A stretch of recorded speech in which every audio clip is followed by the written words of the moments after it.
Well, for today's video guys, ilalagay natin itong nabili kong mud guard. Ito siya. Para dito sa may scooter na to.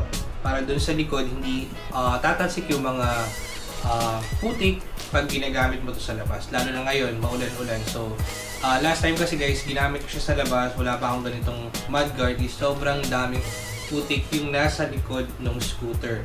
So, ang gagawin natin ngayon is ilalagay natin itong mud guard doon para makita nyo rin guys kung ano yung magiging kalabasan pag nilagay natin itong mud guard na to at dun sa walang mud guard. So, nalagay na natin ito guys. So, tara.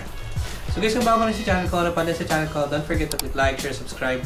Click mo na yung bell para lagi update sa mga videos ko. So, gawa na lang natin ng diskarte kung para natin to mapuputulan para hindi siya matatakpan yung ilaw dito.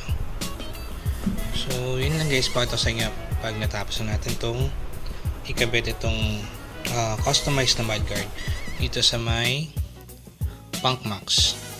Guys, nakabit ko na siya yung customized mudguard. So, ito siya. Yan. So, hindi na matatalsikan yung ditong part. And kita naman yung kanyang brake light pag ano. May brake light naman siya dito. So, yun na siya guys. Yung customized mudguard.